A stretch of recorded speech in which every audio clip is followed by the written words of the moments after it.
మన వాక్య ధ్యానం నిమిత్తము ఈరోజు దేవుని యొక్క సింహాసనములు ఒక 7 సింహాసనాలను మనము ధ్యానం చేద్దాం. ప్రారంభంలో కీర్తనల గ్రంథం 9వ కీర్తన 7-8 చరణాలు చదువుదాం. ఈ సింహాసనాలు ప్రభువైన యేసుక్రీస్తు యొక్క రెండవ రాకడకు సంబంధంగా మనకు కనిపిస్తాయి. ఒక 7 ఉన్నాయి, చాలా ఉంటాయి, కానీ మనం అన్నిటినీ ధ్యానం చేయలేం. సమయాన్ని బట్టి నేను ఒక 7 అనుకుంటున్నాను. ప్రభు చిత్తమైతే సమయానుకూలంగా మనం వాటిని చూద్దాం. 9వ కీర్తన 7-8 చరణాలు చదువుతున్నాను. యెహోవా శాశ్వతముగా సింహాసనాసీనుడై ఉన్నాడు. న్యాయము తీర్చుటకు ఆయన తన సింహాసనమును స్థాపించి ఉన్నాడు. యెహోవా నీతిని బట్టి లోకమునకు తీర్పు తీర్చును, యథార్థతను బట్టి ప్రజలకు న్యాయము తీర్చును. చిన్న ప్రార్థన చేస్తాను, దేవుని మాటలు మనం విందాం. ప్రేమ కలిగిన తండ్రి, పరిశుద్ధుడు అయిన దేవా, మీకు వందనాలు. శ్రేష్టమైన సమయాన్ని మాకు అనుగ్రహించారు. మీ వాక్యం మా ఎదుట ఉండగా మాతో మాట్లాడండి. మీ ఆత్మ సహాయము దయచేసి మా అందరికీ ప్రయోజనకరమైన తలంపులు దయచేసి మహిమ పొందండి. మీ దాసుని బలపరచమని ప్రభువైన యేసుక్రీస్తు నామములో స్తోత్రం చెల్లించి ప్రార్థిస్తున్నాము తండ్రి, ఆమెన్. ప్రభునందు ప్రియులారా, మన చదివిన ఈ వచనాలలో యెహోవా శాశ్వతముగా సింహాసనాసీనుడై ఉన్నాడు. చాలాసార్లు మనము లోకంలో జరిగేటువంటి పరిస్థితులను చూస్తూ, ప్రస్తుత దినాల్లో ఎలక్షన్ జరిగింది మనకి. చాలామంది మనలో అనుకుంటాం, క్రైస్తవులకు వ్యతిరేకంగా ఉన్న ప్రభుత్వం పోతే అనుకూలమైన ప్రభుత్వం వస్తుంది, అందువలన మనందరం కూడా అలాగనే ఓట్లు వేయాలని అందరం కూడా చెప్పుకున్నాం, అందరం కూడా షేర్ చేసుకున్నాం, అందరం కూడా చెప్పుకుంటున్నాం. కానీ ప్రభుత్వాలను నిలబెట్టేది, అధికారాన్ని ఇచ్చేది అది దేవుడు మాత్రమే కదా. మనం ప్రార్థన చేయాలి, తప్పకుండా చేయాలి. మనం మర్చిపోతున్న సంగతి చాలాసార్లు ఏంటంటే, దేవుడు శాశ్వతంగా సింహాసనాసీనుడై ఉన్నాడు అన్న విషయాన్ని మనం మర్చిపోతూ ఉంటాం. ప్రభు ఇంకా శిలువ మీదనే ఉన్నాడు అన్నట్లుగా జీవితాలు కొనసాగిస్తూనే ఉన్నాం. ఆయన శిలువ నుండి దిగి సింహాసనంలో మరలా ఆయన ఆసీనుడై ఉన్నాడు తండ్రి కుడి పార్శ్వమున. మనం ప్రతిసారి గుర్తుపెట్టుకోవాల్సిన సంగతి ఏంటంటే, ఏది జరిగినా మన జీవితాల్లో, మన కుటుంబంలో, సంఘంలో, సమాజంలో, గవర్నమెంట్లో, సమస్తంలో ఏది జరుగుతున్నా మనం ఒకటే మనసులో ఉంచుకోవాలి, దేవుడు సింహాసనాసీనుడై ఉన్నాడు. God is still on the throne. అది మనం ఎప్పటికీ అనుకోవాలి. ఏం జరుగుతున్నా మన జీవితాల్లో ఇది మనం మనసులో ఉంచుకోవాలి. దేవుని సింహాసనాలు మనం ఒక 7 అని చెప్పాను కదా. ఎందుకు దేవుడు తన సింహాసనములను స్థాపిస్తున్నాడు? న్యాయము తీర్చుటకు ఆయన తన సింహాసనమును స్థాపించి ఉన్నాడు. తీర్పు తీర్చుటకు, అది కూడా మనం చూస్తూ ఉన్నాం. తీర్పు తీర్చుటకు లోకంలో మనకు సుప్రీంకోర్టు, హైకోర్టు, ఫ్యామిలీ కోర్టులు, సివిల్ కోర్టులు, రకరకాల కోర్టులు, న్యాయస్థానాలు ఉన్నట్లుగానే దేవుడు కూడా తన సింహాసనములను స్థాపిస్తూ ఉన్నాడు. కొన్నింటిని మనం చూద్దాం. ప్రారంభంలో యెషయా గ్రంథం 66వ అధ్యాయం 1వ వచనంలో ఇది మొదటి సింహాసనం. యెషయా గ్రంథం 6వ అధ్యాయం 1వ వచనాన్ని మనం చదువుదాం. చూడండి, యెషయా గ్రంథం 66వ అధ్యాయం 1వ వచనం. 66:1 తర్వాత వద్దాం మళ్ళీ. 66:1 ఆకాశము నా సింహాసనం. ఈ మాట సరిపోతుంది. మొదటిది ఆకాశము నా సింహాసనము, థ్రోన్. సింహాసనం అనే మాట ఇంగ్లీష్ బైబిల్లో థ్రోన్ అని మనకు కనిపిస్తుంది. థ్రోన్ అనే మాట అది మూల భాషలోకి వెళ్తే ఎగ్జాల్టెడ్ ప్లేస్ అన్నమాట. హెచ్చించబడిన ఒక స్థానం, హెచ్చించబడిన స్థానం. దేవుడు చెప్తున్నాడు ఆకాశము నా సింహాసనం. మనము 2వ కొరింథీ పత్రిక 12వ అధ్యాయంలో పౌలు కలిగిన ప్రత్యక్షతలలో ఆయన చెప్తాడు కదా, నేను 3వ ఆకాశమునకు ఎక్కిపోయానన్నాడు. అది పరదైసు అని కూడా చెప్పాడు. చూద్దాం, చూడండి. 2వ కొరింథీ పత్రిక 12వ అధ్యాయంలో పౌలు గారి యొక్క అనుభవం 2వ వచనం నుండి చదువుదాం. 2వ కొరింథీ పత్రిక 12వ అధ్యాయము 2 నుంచి. క్రీస్తునందున్న ఒక మనుష్యుని నేను ఎరుగుదును, అతడు 14 సంవత్సరముల క్రిందట 3వ ఆకాశమునకు కొనిపోబడెను. అతడు శరీరంతో కొనిపోబడెనో నేను ఎరుగను, శరీరము లేక కొనిపోబడెనో నేను ఎరుగను, అది దేవునికే తెలియను. అట్టి మనుష్యుని నేను ఎరుగుదును, అతడు పరదైసులోనికి 3వ ఆకాశం ఈజ్ ఈక్వల్ టు ప్యారడైజ్ కదా, అదే ఇక్కడ చెప్తున్నాడు. ఇక్కడ దేవుడు ఆకాశమున సింహాసనము అన్నాడంటే 3 ఆకాశాలు ఉన్నాయని పౌలు గారే చెప్తున్నాడు కదా. నేను 3వ ఆకాశమునకు ఎక్కిపోయానంటే 3 ఉన్నట్లే కదా. ఒకటి, మనకు గాలి ఉన్నంత వరకు ఉండే ప్రదేశం, అది మొదటి ఆకాశం, గాలి ఉన్నంత వరకు. ఆ తర్వాత నక్షత్రములు ఉన్నంత ప్లేసు, అది 2వ ఆకాశం. ఆ పైగా ఉన్నది 3వ ఆకాశం, అది పరదైస్గా మనము పౌలు గారి మాటలలో మనకు అర్థమవుతుంది. ప్యారడైజ్ అనే మాట ఇది మనం చూస్తే ఇక్కడ ఒక ఉద్యానవనము, గార్డెన్ అనే ఒక బ్యూటిఫుల్ గార్డెన్గా మనం చూస్తాం. ఓల్డ్ కింగ్స్కి అది ఒక సేదదీరే ప్రదేశంగా, క్రొత్త రాజులకి అది ఒక రిసెప్షన్ ఇచ్చేటువంటి ప్లేస్గా మనం చూడొచ్చు అన్నమాట. ఒక reception, new Kings reception, old Kings relaxation. అలాగా ఈ ఉద్యానవనంగా మనం చూస్తున్నాం. ఈ 3వ ఆకాశం ప్రభు చెప్తున్నాడు అక్కడ అనమాట. ఆకాశము నా సింహాసనం అని అంటే ఆ 3వ ఆకాశం అది ఎత్తైన స్థలం, ఎగ్జాల్టెడ్ ప్లేస్. యెషయా గ్రంథం 6వ అధ్యాయం 1వ వచనంలో అదే రాజైన ఉజ్జియా మరణం పొందిన సమయంలో యెషయాకు కలిగిన ప్రత్యక్షత దర్శనంలో దేవుడు అదే చూపించాడు కదా. అత్యున్నతమైన సింహాసనము పైన ప్రభు యెహోవా దేవుడు ఆసీనుడై, అత్యున్నతమైన ప్రదేశం, అది ఎగ్జాల్టెడ్ ప్లేస్ అన్నమాట. మనము సింహాసనాన్ని గురించి ఆలోచిస్తున్నప్పుడు ఇది రాజులు ఉపయోగించేది మాత్రమే కదా. సింహాసనం అంటే అందరూ ఎవరు పడితే వాళ్ళు ఒక కుర్చీ వేసుకొని ఇదే సింహాసనం అనుకోవచ్చు, నేనే రాజును నేనే అన్నట్టుగా అనుకోవచ్చు. కానీ అది యాక్చువల్గా అది రాజులకు మాత్రమే. ఈ సింహాసనాన్ని ఒక గ్లోరియస్గా, ఒక మహిమ కలిగిన సింహాసనముగా, ద థ్రోన్ ఆఫ్ గ్లోరీగా సొలొమోను కాలంలో సొలొమోను సింహాసనానికి ఆయన చేసినటువంటి పనిని మనం చూస్తే అది ఎంత మహిమ కలిగినదో మనకు అర్థమవుతుంది. ఈ భూ సంబంధమైనటువంటి జ్ఞానిగా ఉన్నటువంటి సొలొమోను తన సింహాసనాన్ని ఎంత ఆధిక్యత కలిగినదిగా నిర్మించుకున్నాడో మనం అర్థం చేసుకుంటే, దానికి మించిన మన ప్రభు ఆ ఆధిక్యత కలిగిన ఆ ఉన్నతమైన ప్రదేశంలో ఉన్నవాడుగా మనం చూస్తాం. రాజులు మొదటి గ్రంథంలో సింహాసనాన్ని గురించిన విషయంలో సొలొమోను 10వ అధ్యాయం 18 నుండి చూస్తే, గబగబా చదువుదాం చూడండి. మొదటి రాజుల గ్రంథం 10వ అధ్యాయము 18 నుండి 20 వరకు చదవండి.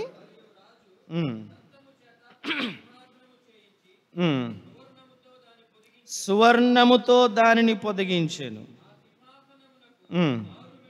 6 మెట్లు,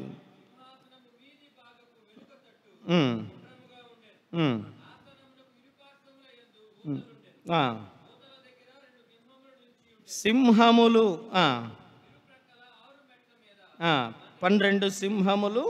చూసారా, ఇవన్నీ మనం గమనిస్తే బంగారము, ఆ సింహాసనానికి అన్నీ కూడా మనకు కనిపిస్తూ ఉన్నాయి కదా. దంతములు, ఇవన్నీ కూడా ప్రభు అయిన దేవుని యొక్క దైవత్వానికి గుర్తుగా మనం చూస్తూ ఉన్నాం. బంగారము, ఆ సింహము ఆ అడవికి రాజుగా మనం కనిపిస్తుంది కదా. అలాగే దేవుడు ఇక్కడ ఒక ఉన్నతమైన వాడు అనేది మన మనసులో ఉంచుకోవాలి. సింహాసనాసీనుడై ఉన్నాడు, శాశ్వతముగా ఆయన సింహాసనాసీనుడై ఉన్నాడు. ఆకాశము నా సింహాసనం. దేవుడు మన జీవితాల్లో ఏ పరిస్థితి అయినా ఆయన సింహాసనాసీనుడిగా ఉన్నాడు. ఆ సంగతి మనం మర్చిపోకూడదు. దేవుడు సింహాసనాసీనుడై ఉన్నాడు శాశ్వతముగా.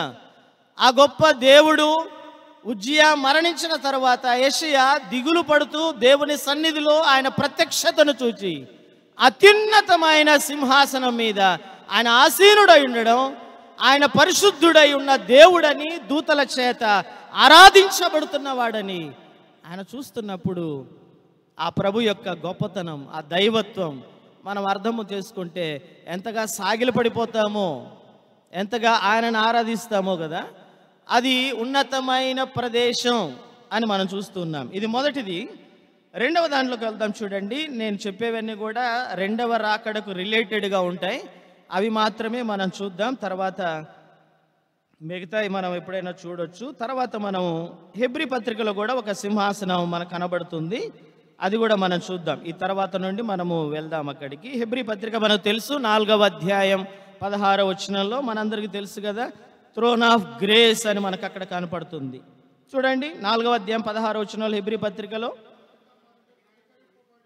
మనము కనికరింపబడి సమయోచితమైన సహాయము పొందునట్లు, కృప పొందునట్లు ధైర్యముతో కృపాసనమునొద్దకు చేరదు. ఇది రెండవది. ఇది కృపాసనం అన్నారు. ఇంగ్లీష్ బైబిల్లో థ్రోన్ ఆఫ్ గ్రేస్ అనే మాట పిలువబడుతుంది. ఇక్కడ 3 చెప్పాడు కదా, కనికరము, సహాయము, కృప. ఈ 3 ఆ సింహాసనము దగ్గర మనకు దొరికే భాగ్యం. ఆ సింహాసనాన్ని ఆశ్రయించిన మనకి ధైర్యముగా ప్రభువైన యేసుక్రీస్తు శరీరమును తెర ద్వారా ఏర్పరచబడినదియు నూతనమైనదియు జీవము కలిగిన మార్గము గుండా మనము వెళ్ళి ధైర్యంగా ఆ సింహాసనము దగ్గరికి మనం చేరవచ్చు. అది ఇక్కడ చెప్తూ ఉన్నాడు. టైమ్లీ హెల్ప్ అని ఇంగ్లీష్లో కనబడుతుంది. ఏ సమయంలో ఏ సహాయం కావాలన్నా ఆ సహాయం కొరకు మనము ధైర్యంగా ఆ కృపా సింహాసనము దగ్గరికి మనము చేరవచ్చు అని చెప్తూ ఉన్నాడు. సమయోచితమైన సహాయం. హవ్వ గురించి చెప్తూ దేవుడు ఒక మాట చెప్పాడు. హవ్వ గురించి ఏమన్నాడు? ఆమె సాటి అయిన సహాయం. ఇక్కడ సమయోచితమైన సహాయం. ఉజ్జియా రాజు దగ్గర ఒక మాట ఉంటుంది, ఆశ్చర్యకరమైన సహాయం అతనికి కలిగింది. సాటి అయిన సహాయం, ఆశ్చర్యకరమైన సహాయం, సమయోచితమైన సహాయం. ఎబెనేజర్, ఆ ఎబెనేజర్ సహాయపు రాయిగా మన ప్రభు ఉన్నాడు. మనము ధైర్యంగా ఆయన కృపాసనం వద్దకు చేరవచ్చు. కనికరం కావాలన్నా, సహాయం కావాలన్నా, కృప కావాలన్నా ఆయన సింహాసనము దగ్గర మనకు ధైర్యమైన ప్రవేశం దొరికింది. 2 వ్యక్తులు దేవాలయంలో ప్రార్థన చేయడానికి వెళ్ళినప్పుడు పరిసయ్యుడు సుంకరి విషయంలో మనం చూస్తాం. లూకాసు వార్త 18వ అధ్యాయంలో, ఆకాశం వైపు కనులెత్తుటకైనను ధైర్యము చాలక రొమ్ము కొట్టుకొనుచున్నాడు. ధైర్యం లేదు.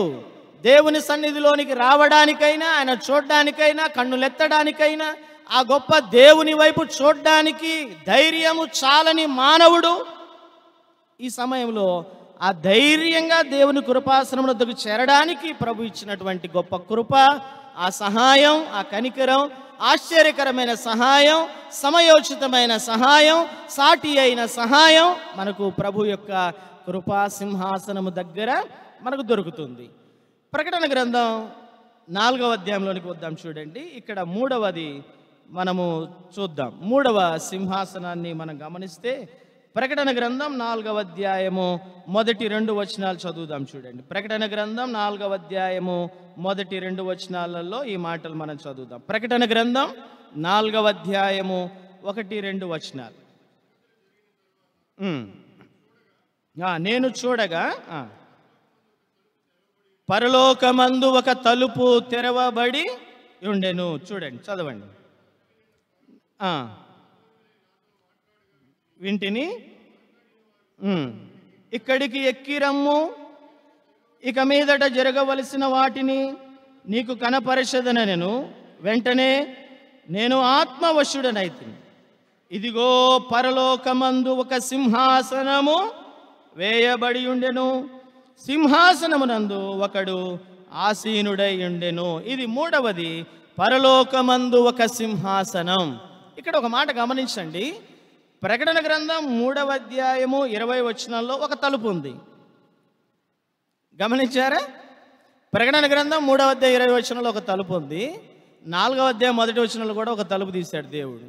ఒక భక్తుడు ఇలాగ చెప్పాడు, ఎవరైతే హృదయం అనే తలుపును తెరుస్తారో వారికి దేవుడు పరలోకపు తలుపును తెరుస్తాడన్నాడు. అదే జరిగిందనమాట. ఇక్కడికి ఎక్కిరమ్ము, the rapture of the church, సంఘము ఎత్తబడుట ఇక్కడ మనం చూస్తూ ఉన్నాం.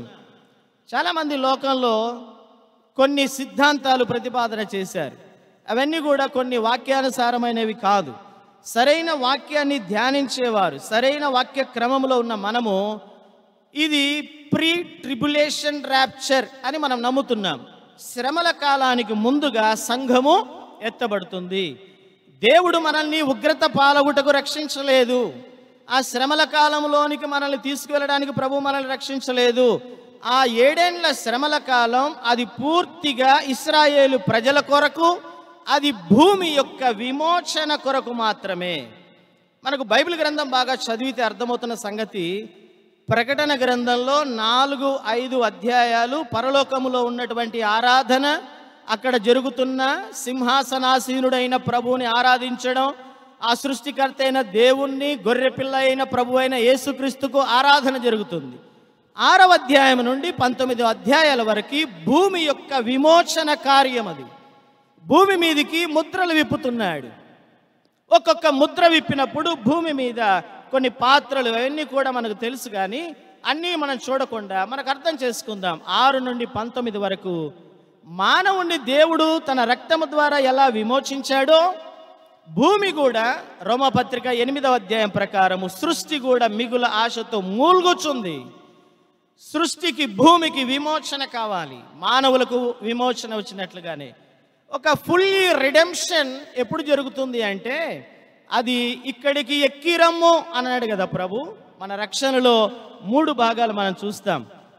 పాస్ట్, ప్రజెంట్, ఫ్యూచర్ ఉంది మన రక్షణలో కదా. రక్షించబడ్డాము, రక్షించబడుచు ఉన్నాము, రక్షించబడతాం. అది గ్లోరిఫికేషన్. ఇక్కడ శాంటిఫికేషన్. ఆల్రెడీ మనము జస్టిఫికేషన్ అయిపోయింది. మనము రక్షించబడ్డాం, నీతిమంతులుగా తీర్చబడ్డాం, అది జస్టిఫికేషన్. ప్రజెంట్ మనము శాంటిఫికేషన్లో ఉన్నాం.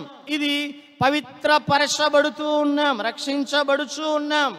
రక్షించబడుచున్న మనకు దేవుని శక్తి అని చెప్పాడు కదా పౌలు గారు. రక్షించబడబోతూ ఉన్నాం. మన ప్రాణము, మన ఆత్మ, మన దేహమునకు విమోచన కావాలి. మనం రక్షించబడినప్పుడు ఈ 3 విమోచించబడలేదు. మన దేహములోనే ఉన్నాం. దేహ విమోచన, భూమి విమోచన. ఇశ్రాయేలు ప్రజలు తమ భూమిని లేవియ కాండంలో వారు ఎలా విమోచించుకునేవారో, ఎలాగన 25వ అధ్యాయంలో కొన్ని వచనాలు మనం చూస్తే నేను చెప్పేస్తాను, సమయం సరిపోదు, కానీ తనను తాను విమోచించుకోవచ్చు, విడిపించుకోవచ్చు భూమిని. రక్త సంబంధికులు ఎవరైనా బంధువులు విమోచించవచ్చు, లేదా సునాద సంవత్సరంలో ఆ భూమికి విడుదలను కలిగిస్తారు. 3 విధాలుగా భూమిని విడుదల చేస్తారు. ఒక అగ్రిమెంట్ చేసుకుంటారు, ఒక క్రయపత్రం. ఇర్మియా గ్రంథంలో మనకు ఆ మాటలు దొరుకుతాయి. ఆ గ్రంథపు చుట్టను చూసి దానికి 7 ముద్రలు వేస్తారు. 7 ముద్రలు వేస్తారు. అవి అగ్రిమెంట్ పత్రాలు. భూమి యొక్క క్రయ విక్రయ పత్రంలాగా ఒక అగ్రిమెంట్ అన్నమాట. అది మనకు అర్థమైంది అనుకోండి, ప్రకటన గ్రంథంలో ఆ ముద్రలు విప్పడం అనే సంగతి మనకు అర్థమవుతుంది. పరలోకమందు ఒక సింహాసనం మనకు కనిపిస్తుంది.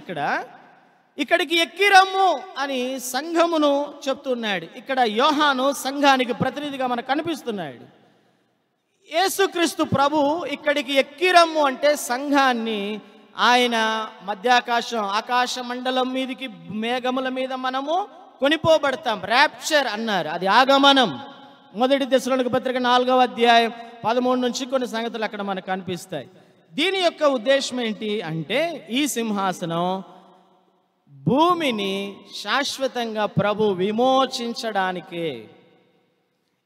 6వ అధ్యాయం నుండి 19వ అధ్యాయం వరకు భూమి మీద ఈ పాత్రలన్నీ కుమ్మరించబడడం, ముద్రలన్నీ విప్పినప్పుడు భూమి మీద అనేక రకాలుగా కుమ్మరించబడుతున్న అగ్ని, అది విమోచనకు గుర్తుగా మనం చూస్తున్నాం. Redemption, the throne of redemption, ఇది మనకు కనబడుతుంది. ఎలాగంటే సాతానుడు మానవులను ఆజ్ఞను అతిక్రమింపజేసి పాపం చేసినప్పుడు భూమిని దేవుడు శపించాడు కదా. ఆదికాండం 3వ అధ్యాయంలో భూమి శపించబడినది.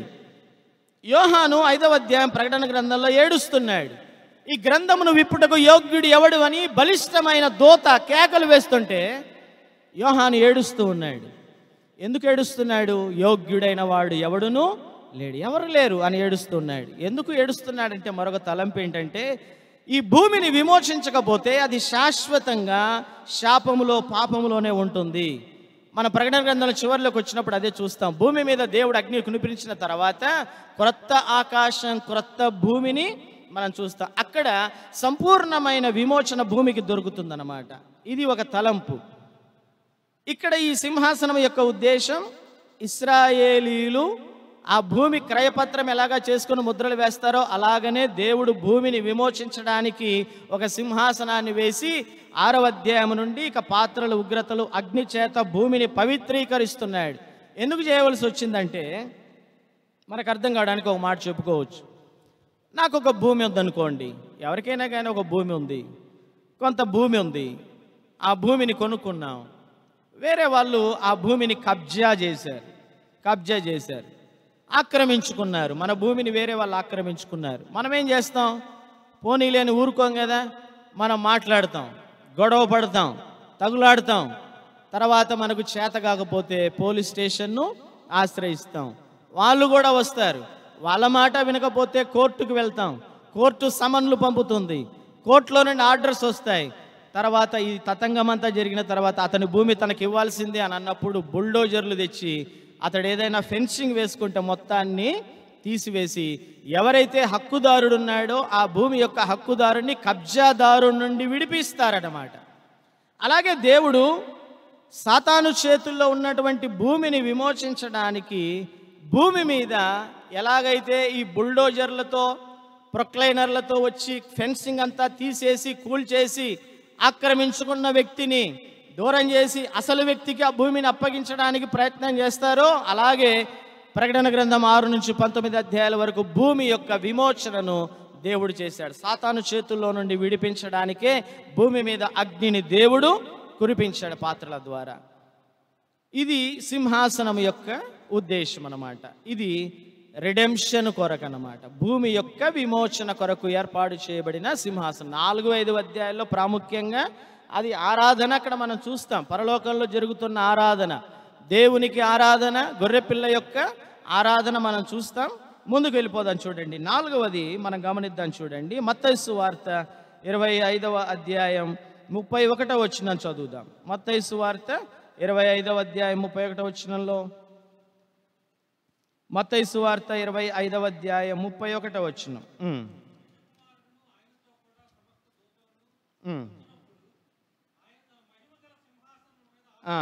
ఇక్కడ ఇంకొక సింహాసనం కనబడుతుంది కదా, మహిమగల సింహాసనం. మహిమగల సింహాసనం ఇది శ్రమల కాలంలో ఇశ్రాయేలు ప్రజలకు ఎవరైతే సహాయం చేశారో వారు నీతిమంతులుగా ప్రభు చెప్తున్నాడు. సహాయం చేయని వారు శాపగ్రస్తులు అన్నాడు. ఈ నీతిమంతులు గొర్రెలను మేకలను వేరు చేసినట్లుగా వేరు చేస్తాడు. ఇది ఇక్కడ మనం గమనించే విషయం ఏంటంటే ఈ సింహాసనము ఇశ్రాయేలు ప్రజలకు ఎవరైతే చుట్టుపక్కల దేశాల వాళ్ళు పారిపోతుండగా సహాయం చేశారో, ట్రిబులేషన్లో, శ్రమల కాలంలో సహాయం చేసిన వారికి దేవుడు ఇస్తున్నటువంటి 1000 ఏళ్ల పరిపాలనలోనికి వీళ్ళను ప్రవేశింపజేస్తాడు. ఎవరైతే ఇశ్రాయేలు ప్రజలకు హెల్ప్ చేశారో వాళ్ళకి. మనకు కొన్ని లేఖనాలు చూద్దాం చూడండి. యెషయా గ్రంథంలో మనకు మంచిగా అర్థమవుతుంది. 21వ అధ్యాయం 13వ వచనం చూడండి. యెషయా గ్రంథం 21వ అధ్యాయము 13, 14, 15 వచనాలు చదువుదాం.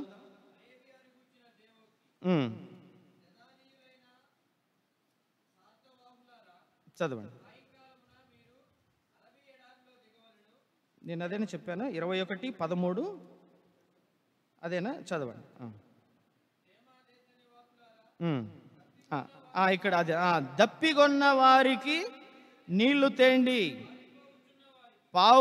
పారిపోవుచున్న వారికి ఎదురుగా ఆహారము తీసుకొని రండి. ఏంటి అంటే ఇక్కడ ఇశ్రాయేలు ప్రజలు 7 ఏళ్ల శ్రమల కాలంలో, ఆ శ్రమల సందర్భంలో క్రీస్తు విరోధి యొక్క పరిపాలనలో వీళ్ళు ఉన్నప్పుడు ఆ చుట్టుపక్కల ఉన్నటువంటి దేశాల వారు ఎవరైతే పారిపోతున్న ఇశ్రాయేలు వారికి సహాయం చేస్తారో వారికి ఇది ఉద్దేశించబడినదన్నమాట.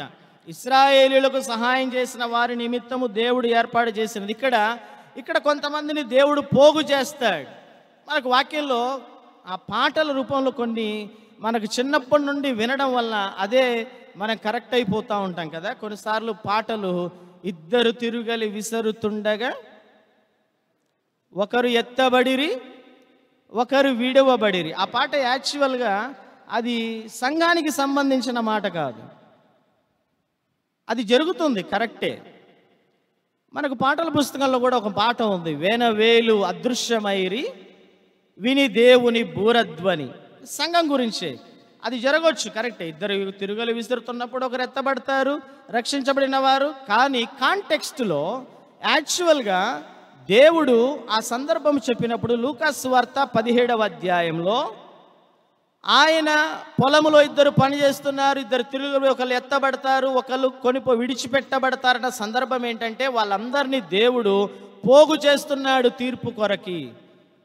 అది సంఘానికి సంబంధించినది కాదు. అది ఆ కాంటెక్స్ట్ అదంతా కూడా పోగు చేయబడిన తర్వాత ఒక మాట చెప్పాడు. చూడండి, మీరు వాక్యం చూస్తే మనకు కొంచెం విపులంగా అర్థమవుతుంది. లూకాసు వార్తలో 17వ అధ్యాయం చూడండి. లూకాసు వార్త రాకడను గురించిన సంగతులు ప్రభు చెప్తూ ఈ మాటలు చెప్తాడనమాట. అక్కడ ఆ మాటలు మనం చూద్దాం. చూడండి, లూకాసు వార్త 17వ అధ్యాయంలో ఇద్దరు స్త్రీలు 35వ వచనం నుండి పైన కూడా మంచం మీద కూడా ఇద్దరు పడుకున్నారని, కింద కూడా తిరుగలి చదవండి. ఒకరు కొనిపోబడుదురు ఒకరు విడిచిపెట్టబడుదురు. ఇద్దరు స్త్రీలు ఒక్క తిరుగలి విసరుచుందురు, ఒకతే కొనిపోబడును ఒకతే విడిచిపెట్టబడును. శిష్యులు, ప్రభువా ఇది ఎక్కడ జరుగునని ఆయనను అడిగినందున ఆయన ఏమంటున్నాడు?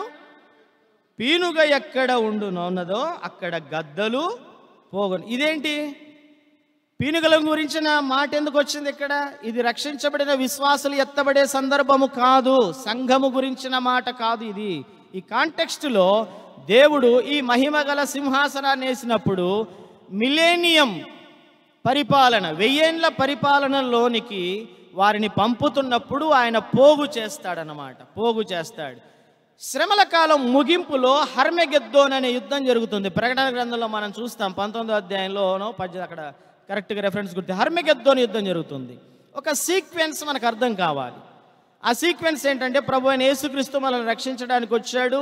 ఆయన మరణించి 3వ దినం తిరిగి లేచి 40 దినములు ఇక్కడ కనిపించాడు. తండ్రి యొక్క కుడి పార్శ్వమున ఆసీనుడై ఉన్నాడు. ప్రభు మన కొరకు తిరిగి మరలా రాబోతున్నాడు. దానియేలు గ్రంథంలో 70 వారములో 69 వారాలు అయిపోయాయి. 7వ వారం, ఆ ఏడు చివరిది 70వ వారం ముగిసి అది ఇంకా జరగలేదన్నమాట. ఇది కృపాకాలం.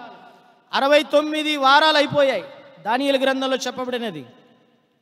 ఆ చివరి వారం ఇంకా జరగలేదు, అది 7 ఏండ్ల శ్రమల కాలం. ఈ మధ్యలో మనం కృపాకాలంలో ఉన్నాం. ఇది మనకు అర్థం కావాలి, ఈ సీక్వెన్స్ అర్థం కావాలి. ఎప్పుడైతే సంఘము ఎత్తబడుతుందో అప్పుడే 7 ఏండ్ల శ్రమల కాలము ప్రారంభమవుతుంది. ప్రకటన గ్రంథం 4 అధ్యాయాలు అయిపోగానే ఇక్కడికి ఎక్కిరమ్ము అనే సంఘం ఎత్తబడిన వెంటనే భూమి మీద 7 ఏండ్ల శ్రమల కాలం. ఆ శ్రమల కాలంలో ఇశ్రాయేలు ప్రజలకి ఎవరైతే హెల్ప్ చేశారో, ఈ నా సహోదరులలో ఒకనికి మీరు చేసిదిరి గనుక నాకును చేసినట్లే అని ప్రభు అన్నాడు 25వ అధ్యాయం మత్తయి సువార్తలో. వాళ్ళకు నీళ్ళు ఇచ్చారు, వాళ్ళకు ఆహారం ఇచ్చారు, రోగి అయి ఉండగా పరామర్శించారు. ఆ సందర్భం అన్నమాట ఇది, ఆ మహిమ గల సింహాసనం యొక్క ఉద్దేశం. ఆ తర్వాత 7 ఏండ్లు క్రీస్తు న్యాయ పీఠము ఎదుట మనందరము ప్రత్యక్షము అవుతాం. భూమి మీద 7 ఏండ్ల శ్రమల కాలం ప్రారంభం. 7 సంవత్సరాలు క్రీస్తు న్యాయపీఠం ఎదుట ఆకాశ మండలములో సదాకాలము ప్రభు అయిన యేసుక్రీస్తుతో మనందరం ఉండబోతూ ఉన్నాం. ఇది ఇంతవరకు నేను చెప్పింది, ఇది దేవుని యొక్క 1000 ఏండ్ల పరిపాలనలోనికి ప్రజలను తీసుకువెళ్ళే సందర్భంలో ఉందన్నమాట. అది ఇంకొంచెం ముందుకు వచ్చిన తర్వాత నేను ఆ మిలేనియల్ థ్రోన్ కూడా ఉంది, దాని గురించి చెప్తాను. ఇక్కడ ముందుకు వెళ్తాను చూడండి, ఇంకొంచెం వివరణ. మీరేం కన్ఫ్యూజ్ అవ్వద్దు, అటు ఇటుగా కన్ఫ్యూజ్ అవ్వాల్సిన అవసరం ఏం లేదు. చాలా సాధారణంగా ఈ సంగతులు అర్థం చేసుకోవచ్చు. కానీ కొంతమంది బైబిల్ పండితులు మనల్ని కన్ఫ్యూజ్ చేసేసారు. చిన్నప్పటి నుండి మనం వింటున్నటువంటి మాటలు కన్ఫ్యూజ్ అయిపోయాం మనం. చుట్టా బీడీ సిగరెట్ నరకానికి తొలిమెట్టు అని స్వామి అన్న గారు చెప్తా ఉంటారు. అది కాదు, చొట్టలు బీడీలు కాదు, అసలు మనిషి యొక్క స్వభావంలోనే మార్పు రావాలి, రక్షణ కదా. ఇద్దరు తిరుగులు విసురుతుంటే ఎత్తబడే వాళ్ళు విడిచిపెట్టబడేవారు పాటలు పాడుకున్నాం, కానీ ఆ కాంటెక్స్ట్ వేరు కదా. కొన్ని మన మైండ్లో ఉండిపోయాయి. ఈ కరువులు, కాటకాలు, సంఘటనలు అన్నీ చూస్తున్నప్పుడు మనం కన్ఫ్యూజ్ అయిపోతూ ఉంటాం. ఇక్కడ ఒక మాట నేను చెప్పి ముందుకెళ్తాను. ఎప్పుడైనా ప్రభువైన యేసుక్రీస్తు యొక్క రాకడను గురించి మనము ఎదురు చూస్తున్నప్పుడు ఒక 3 సంగతులు మనం గుర్తుపెట్టుకోవాలి. ఒక 3 ప్రాముఖ్యమైన విషయాలు గుర్తుపెట్టుకోవాలి. అవేంటంటే, సంఘములో సూచనలు దేవుడు చెప్పాడు ముందే. అంటే సంఘానికి ప్రభువైన యేసుక్రీస్తు యొక్క 2వ రాకడకి ఎలాంటి సూచనలు దేవుడు ఇవ్వలేదు. అది గుర్తుపెట్టుకోండి. సంఘానికి ఎలాంటి సూచనలు లేవు. యేసుక్రీస్తు ప్రభు యొక్క 2వ రాకడ భూమి మీద ఆయన 1000 ఏళ్ల పరిపాలన, 7 ఏళ్ల శ్రమల కాలం ముగింపులో హర్మగెద్దోను యుద్ధంలో ప్రభు వచ్చి అక్కడ సాతాను 1000 ఏళ్ళు బంధించి అక్కడ పరిపాలన కొనసాగిస్తాడు. ఇది మనసులో ఉంచుకోండి. యేసుక్రీస్తు ప్రభు యొక్క రాకడ సమీపంగా ఉంది అని మనం అర్థం చేసుకుంటున్నప్పుడు మనం చేయాల్సిన పని ఏంటంటే, సంఘములో ఎలాంటి పరిస్థితులు జరుగుతాయి, ఏం జరుగుతుంది అనేది ఒక సూచన మనకు బైబిల్ గ్రంథంలో ఉంది. అది తిమోతి పత్రికలో పౌలు గారు చెప్పారు. అంత్యకాలములలో అపాయకరమైన కాలములు వచ్చును అన్నాడు. మనుషులు స్వార్థప్రియులు, ఇవన్నీ సంఘంలో జరుగుతాయి. ధనాపేక్షులు, తల్లిదండ్రులకు అవిధేయులు, ఇవన్నీ ఉంటాయి కదా. పైకి భక్తి గల వారి వలె ఉండి ఇవన్నీ కూడా ఒక 19 క్యారెక్టర్స్ ఉన్నాయి అక్కడ. అవన్నీ కూడా సంఘంలో కనబడుతూ ఉంటాయి. ఈ కనబడుతున్నప్పుడు మనం ఏం చేయాలంటే, ప్రభు యొక్క రాకడ సమీపముగా ఉన్నది అని మనం అర్థం చేసుకోవాలి. ఇది ఒకటి గుర్తుపెట్టుకోండి. సంఘములో ఏం జరుగుతుందో మనం గమనించాలి. మనుషులు ఎలా మారిపోతారు? స్వార్థ ప్రియులు. ఇంగ్లీష్లో లవర్స్ లవర్స్ లవర్స్ అనే మాట మనకు కనబడుతుంది. మనీ లవర్స్, సెల్ఫ్ లవర్స్, అలాంటి మాటలు ఉంటాయి ఇంగ్లీష్ బైబిల్లో. ఆ 19 లక్షణాలు ఈ కనబడుతున్నప్పుడు సంఘంలో తల్లిదండ్రులకు అవిధేయతగా ఉన్నప్పుడు, స్వార్థంగా ఉంటున్నప్పుడు, పైకి భక్తిగా నటిస్తూ ఉన్నప్పుడు, వేషధారుల వలె మనం కనబడుతున్నప్పుడు, ఆ క్యారెక్టర్లన్నీ సంఘంలో కనబడుతున్నాయి. ఆ మొదటి ప్రేమ లేకుండా అక్రమము విస్తరించిపోతున్నప్పుడు, ఇవన్నీ కూడా సంఘంలో ఈ సూచన మనం చూస్తున్నప్పుడు ప్రభు యొక్క రాకడ సమీపంగా ఉందని మనకు అర్థం కావాలి. ఇంకోటి ఏంటంటే, యూదులను కూడా చూడాలి మనం. యూదుల సూచన కూడా మనం, ఇశ్రాయేలుల సూచన కూడా ఒకటి దేవుడు చెప్పాడు. ఏం చెప్పాడు? ప్రభు యొక్క రాకడలో ఇశ్రాయేలీయులందరూ పోగు చేయబడతారు కదా. మరలా తిరిగి అందరూ కూడా యెరూషలేమునకు వస్తారు. ఇప్పుడు వస్తూ ఉన్నారు కదా అందరూ. యెరూషలేములో ఏం జరుగుతుందో, ప్రపంచ దేశాలన్నీ కూడా ఇశ్రాయేలు దేశానికి ఎలా వ్యతిరేకంగా లేస్తాయో, ఇశ్రాయేలు దేశాన్ని మనం గమనిస్తూ ఉన్నప్పుడు ఆ దేశంలో జరుగుతున్న ప్రతి పరిస్థితిని మనము క్షుణ్ణంగా ప్రతిదినం టీవీల్లో న్యూస్లోను, పేపర్లో న్యూస్లోను, మీడియాలోను వస్తున్నటువంటి వార్తలను మనం గమనిస్తూ ఉన్నప్పుడు ప్రభు యొక్క రాకడకు మనము సమీపంగా ఉన్నామన్న సంగతి మనము అర్థం చేసుకోవాలి. ఇంకొకటి కూడా మూడో సూచన ఏంటంటే, లోకములో కూడా ఒక సూచన ఉంది మనందరికీ కూడా. ఇదేంటి? డిజిటలైజేషన్ అయిపోయింది అంతా కూడా కదా. ఇప్పుడు అంతా కూడా ₹1 కూడా ఫోన్పేనే. అసలు తెలియని వాళ్ళందరూ కూడా సెల్ ఫోన్లోనే కదా. ఇప్పుడు అసలు మా ప్రాంతంలో అస్సలు చదువు లేదు, ఏమి లేని వాళ్ళు కూడా ఆధార్ లింక్ చేయాలంటారు, ఫోన్పే చేయమంటున్నారు. అసలు చదువే రాదు వాళ్ళకి. డిజిటలైజేషన్ అయిపోయింది. మనీ కూడా అంతా డిజిటల్ మనీ వచ్చేసింది అనమాట. Artificial intelligence. ఈ మధ్య కాలంలో బిగ్ న్యూస్ అనే టీవీలో చూస్తుంటే చక్కగా ఒక ఆడామె న్యూస్ చదువుతూ ఉంది. ఆ న్యూస్ అంతా అయిపోయిన తర్వాత యాంకర్ చెప్తున్నాడు, తర్వాత ఈమె మనిషి కాదు, ఆర్టిఫిషియల్ ఇంటెలిజెంట్, కృత్రిమ మేధస్సుతో తయారు చేయబడిన ఒక రోబో, సోఫియా అనే రోబో. ఇవన్నీ మనం చూస్తున్నప్పుడు టెక్నాలజీ విపరీతంగా పెరిగిపోయి ఎలాన్ మస్క్ కూడా వారి ఉద్యోగస్తులందరికీ కూడా చిప్పులు పెట్టేస్తానంటున్నాడు. వైజాగ్లో ఒక కుక్కకి చిప్పు పెట్టేశారు. చాలామందికి కూడా చిప్పులు వచ్చేసాయి. ఇప్పుడు ఏది కూడా లేదు. లోకంలో ప్రతి పరిస్థితి కూడా అంతా కూడా ప్రభు యొక్క రాకడకు సిద్ధంగా ఉన్నట్లుగానే ఉంది. సంఘములో సూచన, ఇశ్రాయేలులో మధ్య సూచన, లోకములో కూడా ఒక సూచన దేవుడు ఇచ్చాడు. ఈ సందర్భంలో మనము ఈ సింహాసనాన్ని గురించి ఆలోచిస్తున్నప్పుడు ఇక్కడ అయిపోయింది కదా, 4 వరకు చెప్పాను. 5వది మనము 2వ కొరింథీ పత్రిక 5వ అధ్యాయం 10వ వచనంలోనికి వద్దాం. చూడండి, 5వ సింహాసనం, 5వ సింహాసనం చూద్దాం. చూడండి, చదవండి. తాను జరిగించిన క్రియల చొప్పున అవి మంచివైనను సరే చెడ్డవైనను సరే ప్రతివాడును పొందునట్లు మనమందరమును క్రీస్తు న్యాయపీఠము ఎదుట ప్రత్యక్షము కావలెను. ఇది బీమా జడ్జిమెంట్ అంటారు. బీమా జడ్జిమెంట్ ఇది విశ్వాసులకి శిక్ష కొరకు కాదు, ఇది బహుమానాల తీర్పు. The judgement seat of Christ అంటారు ఇంగ్లీష్లో. The judgement seat of Christ, ఇది క్రీస్తు న్యాయపీఠం. ఎప్పుడైతే సంఘము ఎత్తబడుతుందో భూమి మీద 7 ఏళ్ల శ్రమల కాలం ప్రారంభమవుతుంది. సంఘము ఎత్తబడినప్పుడు ఆ 7 సంవత్సరములు ప్రభు దగ్గర క్రీస్తు న్యాయపీఠం ఎదుట మనమందరము రక్షించబడిన ప్రతి విశ్వాసి యేసు రక్తములో కడగబడి రక్షణ అనుభవం తీసుకొని బాప్తిసం తీసుకొని సంఘంలో ఆరాధికుడిగా దేవుని యొక్క ప్రత్యక్షత కొరకు ఎదురు చూస్తూ ఈ లోకంలో ఉన్న ప్రతి వ్యక్తి రక్షించబడిన సంఘం క్రీస్తు న్యాయపీఠం ఎదుట ప్రత్యక్షమవుతుంది.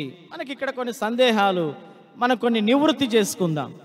క్రీస్తు న్యాయపీఠము ఎదుట అది శిక్ష కొరకు కాదు, ఆ సింహాసనం అది బహుమానాల తీర్పు. బీమా జడ్జిమెంట్ అన్నారు, అందుకే దాన్ని బహుమానాల తీర్పు. అది ఏంటి?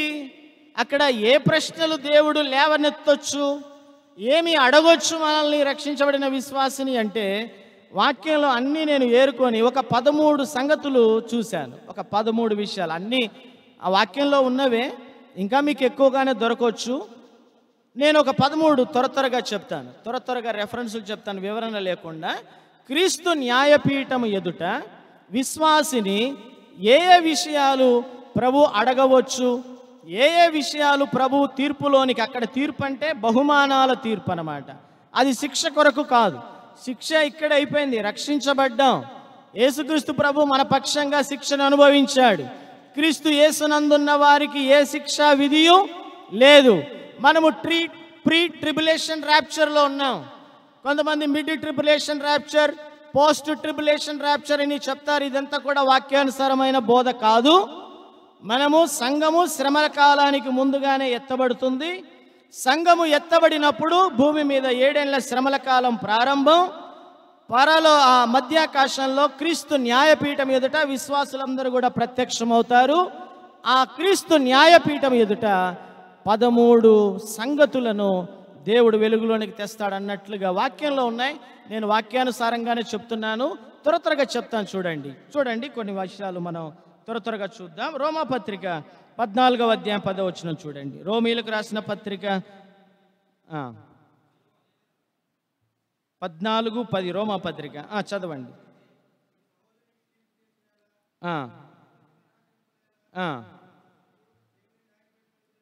దేవుని న్యాయపీఠము ఎదుట ఎందుకోసం నిలవాలి? నీ సహోదరునికి తీర్పు తీర్చనేలా. ఇక్కడ ఒక ప్రశ్న ఏంటంటే, క్రీస్తు న్యాయపీఠం ఎదుట విశ్వాసులను అడిగే ఒక ప్రశ్నల్లో లేదా సంగతులలో ఇది మొదటిగా పెట్టుకోవచ్చు. ఏంటంటే, నీ తోటి సహోదరి పట్ల, నీ తోటి సహోదరుని పట్ల నువ్వు ఎలా వ్యవహరించావు, నువ్వు ఎలా వారి పట్ల నీ వైఖరి ఎలా ఉంది, నీ ప్రవర్తన ఎలా ఉంది, అది దేవుడు క్రీస్తు న్యాయపీఠం ఎదుట అడగవచ్చు. అదే చెప్పాడు కదా. ఆ మాట మరలా చదవండి. అయితే నీవు నీ సహోదరునికి తీర్పు తీర్చనేలా, నీ సహోదరుని నిరాకరింపనేలా. మనమందరము దేవుని న్యాయపీఠం ఎదుట నిలవాలి. తోటి సహోదరులతో ఎలా వ్యవహరించామో అది దేవుడు అక్కడ అడుగుతాడు. 1 కొరింథీ పత్రికలో మనకు తెలిసిన మాట 3వ అధ్యాయం 16-17 వచనాలలో, మీరు దేవుని ఆలయమై ఉన్నారనియు దేవుని ఆత్మ మీలో నివసించుచున్నాడనియు మీరు ఎరుగరా? ఎవడైనను దేవుని ఆలయమును పాడు చేసిన ఎడల దేవుడు వానిని ఇక్కడ ఏంటి మాట, నేను మీకు అర్థమయ్యేటట్లు ఒక విషయం చెప్తాను చూడండి. మనందరము దేవుని ఆలయం. ఇక్కడ ప్రశ్న గుర్తుపెట్టుకోండి, క్రీస్తు న్యాయపీఠం ఎదుట తోటి సహోదరులతో ఎలా వ్యవహరించామో అది దేవుడు క్రీస్తు న్యాయపీఠం ఎదుట వెలుగులోనికి తెస్తాడు. నువ్వు ఎలా వ్యవహరించావు నీ తోటి సహోదరి పట్ల, నీ తోటి సహోదరుని పట్ల, అది న్యాయపీఠం ఎదుట ప్రభు తీసుకొస్తాడు.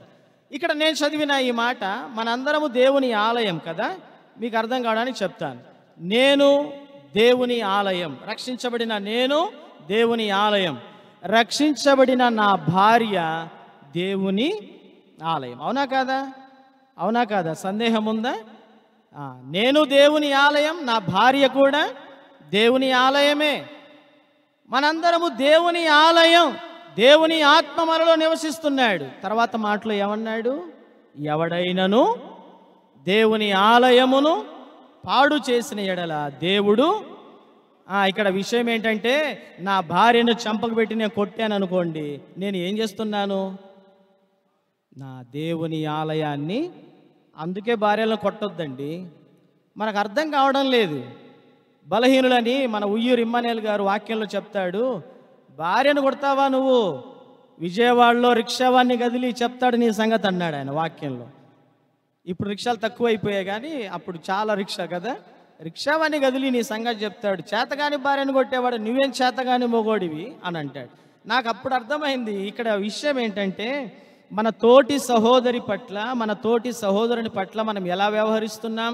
అమ్మా, నీ భర్తను నువ్వు తిడుతున్నావంటే, నీ భర్తను నిందిస్తున్నావంటే, నీ భర్త మీద సనుగుతున్నావంటే, నువ్వు చేస్తున్న పని అది నీ భర్తకు వ్యతిరేకం కాదు, అది నీ దేవునికి వ్యతిరేకంగా నువ్వు చేస్తున్న పని. నువ్వు దేవుని ఆలయాన్ని పాడు చేస్తున్నావు కాబట్టి దేవుడు నిన్ను పాడు చేస్తాడు. నీ భార్య విషయంలో, నీ భర్త విషయంలో, నీ కుటుంబ విషయంలో, సంఘంలో ఉన్న సహోదరుల విషయంలో కూడా అంతే.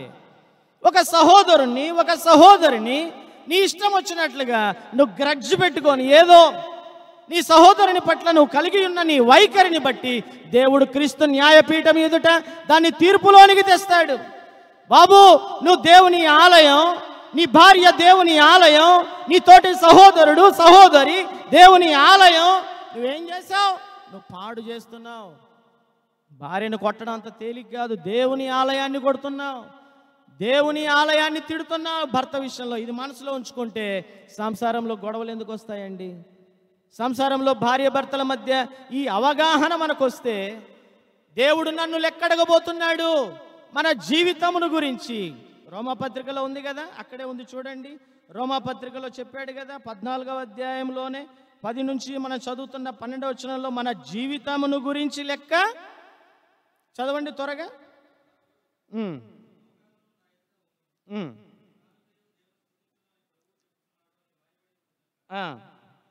మనలో ప్రతివాడును తన్ను గురించి దేవునికి లెక్క చెప్పాలి. ఇది మొదటిది. 13 ఉన్నాయి, త్వరగా చెప్తాను. నేను ఇక్కడే ఎక్కువసేపు చెప్పనులేండి, త్వరగా వెళ్ళిపోతాను. ఇది మొదటిది, గుర్తుపెట్టుకోండి. మొదటిది, మన తోటి సహోదరులతో ఎలా వ్యవహరించామో దేవుడు లెక్క అడుగుతాడు. అది గుర్తుపెట్టుకోవాలి. దీంట్లో ఉపచారం ఉంటుంది, దీంట్లో గిన్నెడు చన్నీళ్ళు ఇస్తే ఫలము పోగొట్టుకోమని చెప్పాడు కదా, ప్రభువే చెప్పాడు. ఈ మాటలని మనకు తెలుసు.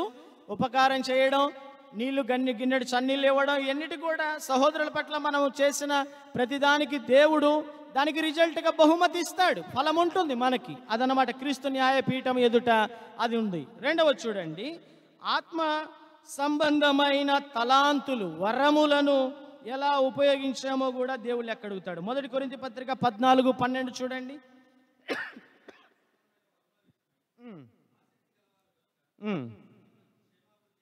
సంఘమునకు క్షేమాభివృద్ధి కలుగు నిమిత్తము అవి మీకు విస్తరించున్నట్లు. ఈ మాట చూసారా? దేవుడు మనకిచ్చిన ఆత్మ వరాలు, తలాంతులు దేని కొరకు ఉపయోగించాలి? సంఘము యొక్క క్షేమాభివృద్ధి కొరకు. దాని విషయంలో కూడా దేవుడు లెక్క అడుగుతాడు. నీకు ఇచ్చిన వరం, నీకు ఇచ్చిన తలాంతు దేనికి వాడావు? దేవునికి వాడావు. మన అంకులు పాట రాశాడు కదా, పరిచర్య పలు విధములు ఆ పాటలో ఉన్నాయి కదా, ఏ పరిచర్యలో ఉన్నావో ఆ పరిచర్యలో దేవునికి మహిమకరంగా మనం సంఘానికి క్షేమాభివృద్ధి కలిగించాలి. దేవుడు నిన్ను రక్షించిన తర్వాత నీ వరములు, నీ తలాంతులు పరిశుద్ధాత్మ దేవుని ద్వారా మనకు అనుగ్రహించబడి వాటన్నిటినీ కూడా సంఘము యొక్క క్షేమాభివృద్ధి కొరకే మనము వాడాలి. అదే చేయాలి. కానీ మన సొంత ఆయా ఇష్టాలు నెరవేర్చుకొనుటకు మన టాలెంట్స్ని మనం వాడకూడదు. ఒక యూత్ మీటింగ్లో హైదరాబాదులో ఆ స్టేజి వెనక పాటలు ప్రాక్టీస్ చేస్తున్నారు. యూత్ మీటింగ్ స్టార్ట్ అవ్వాలి, ఇంకా ఆ ప్రీచర్ వచ్చేసాడు వాక్యం చెప్పడానికి. వెనకాల ప్రాక్టీస్ చేస్తున్నారు అమ్మాయిలు అబ్బాయిలు. యూత్ మీటింగ్ కదా, అమ్మాయిలు అబ్బాయిలు ఉన్నారు.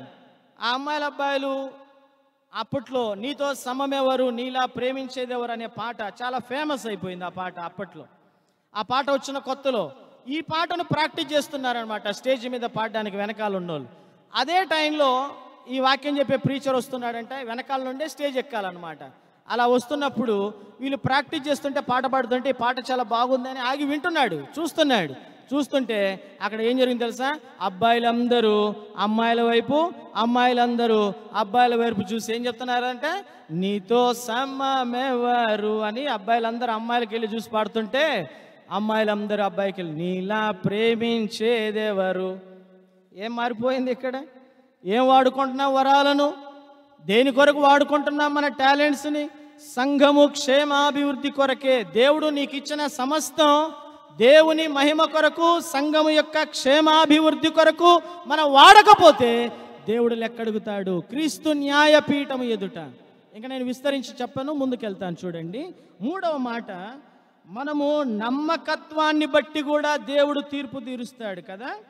నమ్మకత్వాన్ని దేవుడు అప్పగించిన సేవ విషయంలో, డబ్బు విషయంలో, సమయాన్ని బట్టి నమ్మకంగా ఎలా వాడామో దేవుడు లెక్కడుగుతాడు.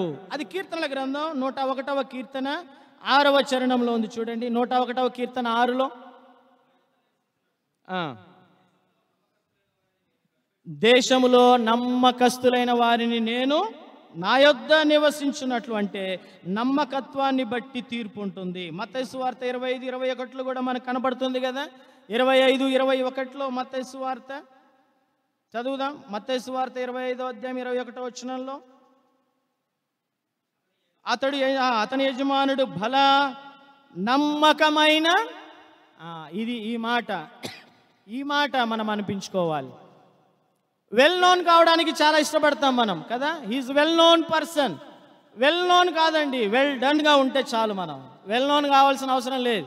మనం ఎవరు గుర్తించకపోయినా పర్వాలేదు, మనం పెద్ద పెద్ద పేరు ప్రఖ్యాతలు సంపాదించకపోయినా పర్వాలేదు, వెల్ నోన్ కాకపోయినా వెల్ డన్ అని ప్రభుతో అనిపించుకుంటే చాలు మనకి. అదే ఇక్కడ మన యొక్క నమ్మకత్వాన్ని బట్టి దేవుడు లెక్కడుగుతాడు. అప్పగించిన సేవ విషయంలో, అప్పగించిన డబ్బు విషయంలో, అప్పగించిన సమయాన్ని ఖర్చు పెట్టే విషయంలో ఎలా వాడుకుంటున్నావో దేవుడు అడుగుతాడు. తర్వాత 4వ దానిలోకి వస్తాను నేను. అదే మన సమయాన్ని ఎలా సద్వినియోగం చేసుకున్నామో దాన్ని బట్టి కూడా క్రీస్తు న్యాయపీఠం ఎదుట మనము లెక్క చెప్పాలి. మన సమయాన్ని బట్టి దేవుడు మనకు సమయం ఇచ్చాడు.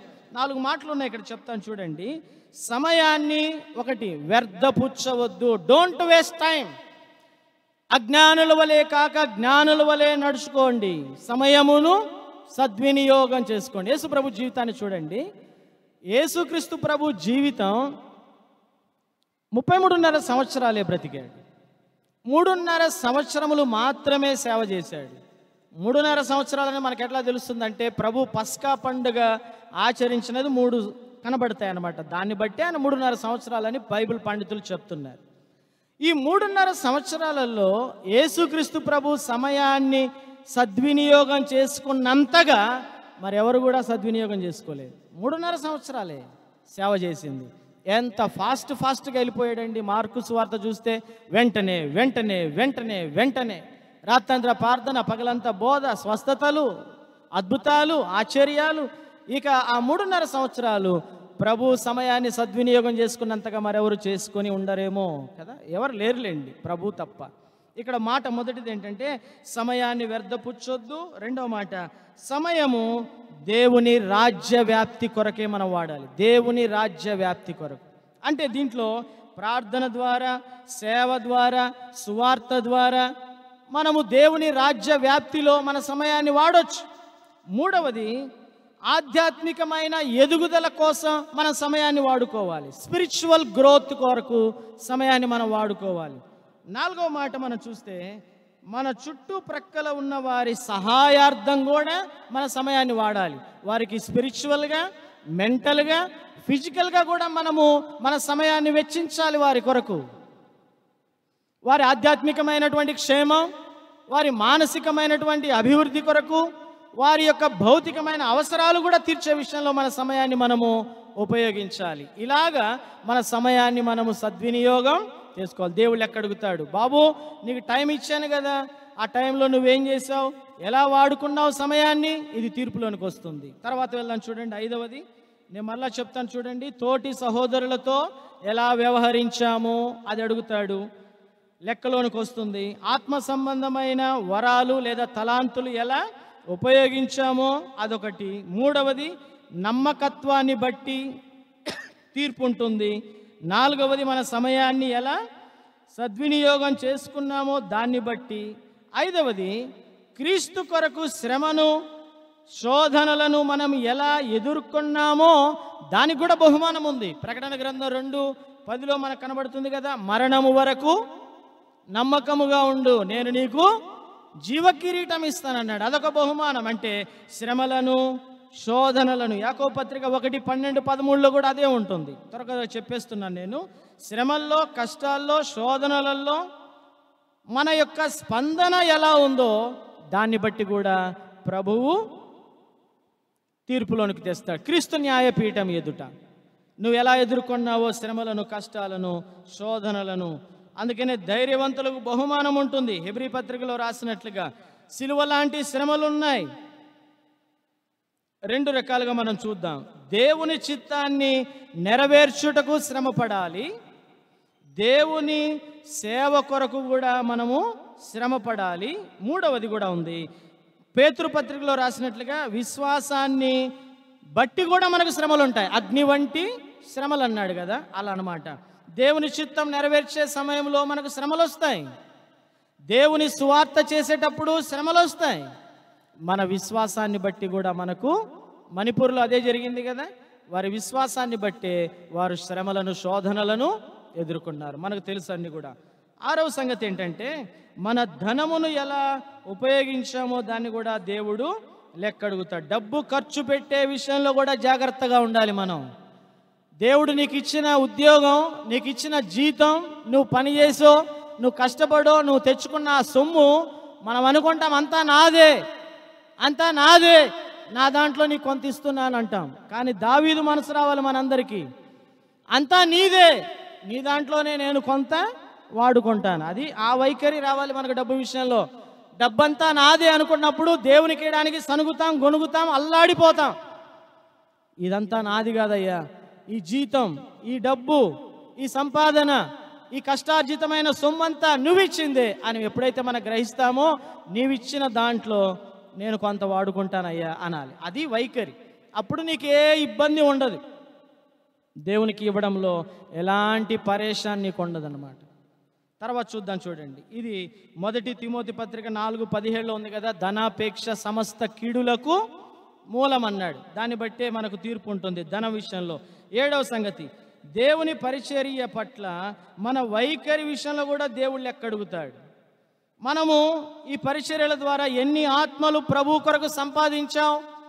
నిన్ను రక్షించాను కదా, ఎన్ని ఆత్మలు నువ్వు ప్రభు కొరకు సంపాదించావు? ఒక్కరైనా ప్రభు కొరకు తీసుకొచ్చావా?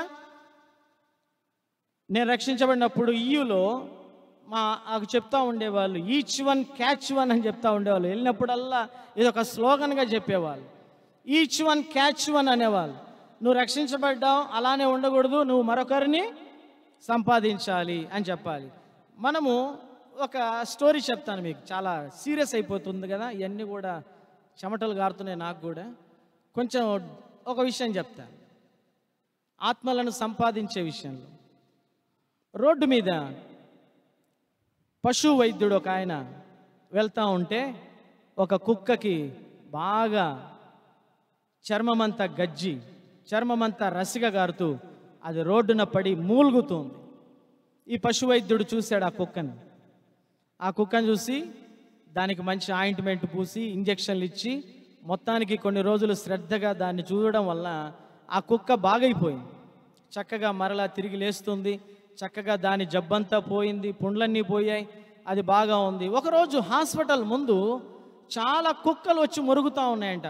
చాలా కుక్కలు వచ్చేసాయి, భౌ భౌ భౌ అని మురుగుతూ ఉన్నాయి. ఈ డాక్టర్కి అర్థం కాల, ఈ కుక్క ఏంట్రా బాబు, ఒకటి బాగు చేస్తే ఏమైందో దీనికని బయటకు వచ్చి చూస్తే ఒక 10 కుక్కల దాకా ఉన్నాయి బయట. ఆ 10 కుక్కలన్నీ ఉన్నాయి. ఈ బాగైన కుక్క ముందుంది, ఆ మిగతా కుక్కలన్నీ వెనకాల ఉన్నాయి కొంత దూరం. ఈ డాక్టర్ వాటిని చూసేసరికి ఈ కుక్కకు ఏ గజ్జె అయితే వచ్చిందో అలాంటి గజ్జె ఇంకా 10 కుక్కలు ఉన్నాయి అక్కడ. ఈ గజ్జి కుక్క బాగైంది, ఏం చేసింది, తనలాంటి జబ్బున్న 10 గజ్జి కుక్కలను తీసుకొచ్చింది. నోరు లేని గజ్జి కుక్క 10 గజ్జి కుక్కలను తీసుకొచ్చి, నాలాంటి జబ్బు ఈ కుక్కలకు కూడా ఉంది డాక్టర్ గారు, వీటిని కూడా మీరు బాగు చేయండి. మరి నువ్వెంతమందిని సంపాదించావు రక్షించబడి, ఎన్ని ఆత్మలను తెచ్చావు? నువ్వు రావడమే గగనమవుతుంది కొన్నిసార్లు కదా. మనమే స్థిరంగా నిలబడమే, నిన్ను కట్టడమే. మా దగ్గర కూడా అంతే. నమ్మిన వాళ్ళను, ఒక వ్యక్తిని ప్రభువులోకి తీసుకురావడం 1% అయితే, ఆ నమ్మిన వాడిని నిలబెట్టి బలపరిచి స్థిరపరచడం 99% శ్రమపడాల్సి వస్తుంది. ఒకసారికి ప్రభువుని నమ్ముకుంటామంటారు, వస్తారు, కానీ అతన్ని నిలబెట్టడం అనేది ఎంతో కష్టమైపోతుంది. రక్షించబడిన తర్వాత నీవు నేను మన బాధ్యత మరొకరికి ప్రభువు గురించి చెప్పి తీసుకురావాలి. సంఘం అలాగనే అభివృద్ధి చెందాలి. ముందుకెళ్దాం. తర్వాత మనకు తెలిసిన విషయాలే కదా, మరలా ముందుకు వెళ్ళిపోతున్నాను. చూడండి, కొన్ని సంగతులు అన్నీ తెలిసినే నేను ఎక్కువగా వివరించకుండా చెప్తున్నాను. 8వ సంగతి ఏంటంటే, మన పందెంలో ఎలా పరిగెత్తామో, ఎలా జీవించామో దేవుడు దాన్ని లెక్కలోనికి తెస్తాడు. 1 కొరింథీ పత్రిక 9:24 పౌలు అన్నాడు కదా, చదువుదాం చూడండి. 1 కొరింథీ 9:24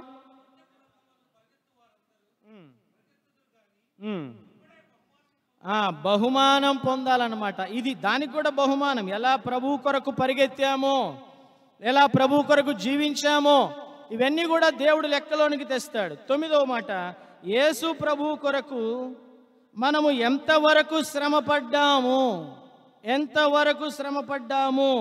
మత్తయి సువార్త 5వ అధ్యాయం 11-12 చూడండి.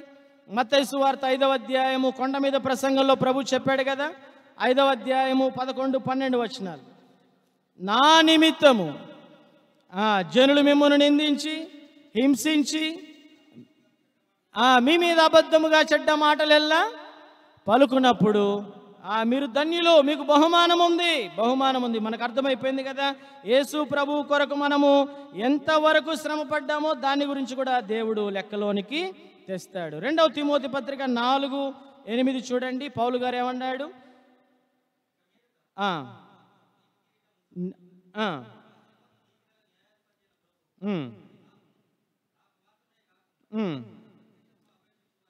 ప్రత్యక్షత కొరకు అపేక్షించు శుభప్రదమైన నిరీక్షణ కొరకు మనము ఎలా ఎదురు చూసామో దానికి కూడా బహుమానం ఉంది.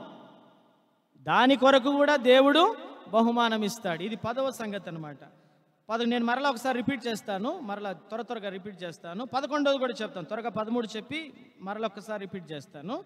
సంఘ పెద్దలు ఎలా వారి యొక్క కర్తవ్యములను నెరవేర్చారు, వారి బాధ్యతలు, దానికి కూడా బహుమానం ఉంది. 1 పేతురు పత్రిక 5:2-4 వరకు మనకు తెలుసు కదా. ప్రధాన కాపరి ప్రత్యక్షమైనప్పుడు వాడబారిని మహిమ కిరీటం కదా ప్రభు ఇస్తాడు, అదొకటి బహుమానం. అంటే సంఘ పెద్దలు ఎలా వారి యొక్క కర్తవ్యమును నెరవేర్చారో, సేవకులు పెద్దలు ఆ బాధ్యతలు ఎలా నిర్వర్తించారో దాన్ని బట్టి కూడా దేవుడు బహుమానం ఇస్తాడు. దాన్ని లెక్కలోనికి తెస్తాడు క్రీస్తు న్యాయపీఠం ఎదుట. 12వ విషయం ఏంటంటే, మన యొక్క మాటలను బట్టి కూడా మనం లెక్క చెప్పాలి. మన మాటలను బట్టి. మత్తయి సువార్త చదవండి ఈ మాట 12:34. మత్తయి సువార్త 12:34 34 నుంచి 36 వరకు, 34 నుంచి 36 వరకు చదువు, త్వరగా చదవండి.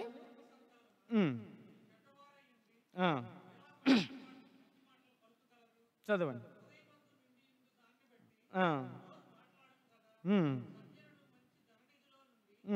సద్విషయములను తెచ్చును, దుర్జనుడు తన చెడ్డదనుల నుండి దుర్విషయములను తెచ్చును. నేను మీతో చెప్పిన మాట ఏమనగా, మనుష్యులు పలుకు వ్యర్థమైన ప్రతి మాటను గూర్చియు విమర్శ దినమందు లెక్క. మనం అందుకనే మాటలు జాగ్రత్త. దేవుడు ఆకాశమందు ఉన్నాడు, నువ్వు భూమి మీద ఉన్నావు, నీ మాటలు కొద్దిగా ఉండాలి. ఇష్టం వచ్చినట్లుగా మాట్లాడకండి.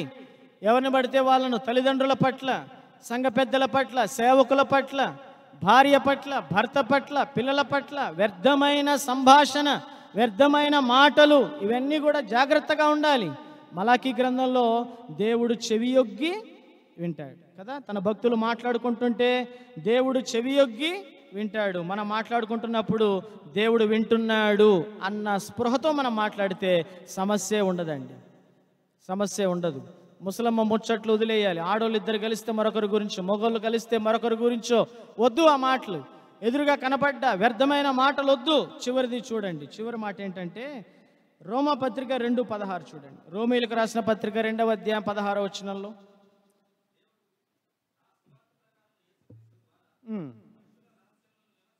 మనుష్యుల రహస్యములను విమర్శించు దినము. అంటే ఇక్కడ ఏంటంటే రహస్య కార్యములను బట్టి కూడా లెక్క చెప్పాలి. రహస్యంగా చేసేదానికి దేవుడు లెక్క అడుగుతాడు. లూకా 12:2-3 చూడండి. లూకా సువార్త 12వ అధ్యాయం 2-3 వచనాల్లో ఇదే మాట, ఇదే సందర్భం ఉంది. మరుగైనది ఏదియు బయలుపరచబడకపోదు, రహస్యమందున్నది ఏదైనా తెలియబడకపోదు. అన్నిటిని కూడా దేవుడు వెలుగులోనికి తెస్తాడు. అంటే రహస్య కార్యములను బట్టి కూడా లెక్క చెప్పాలి. నేను మరలా ఒకసారి త్వరగా రిపీట్ చేస్తాను చూడండి. ఒక్కొక్కటి నేను చెప్తాను, రిపీట్ చేస్తాను చూడండి. 1, 13 సంగతులు క్రీస్తు న్యాయపీఠం ఎదుట దేవుడు లెక్కలోనికి తెస్తాడు.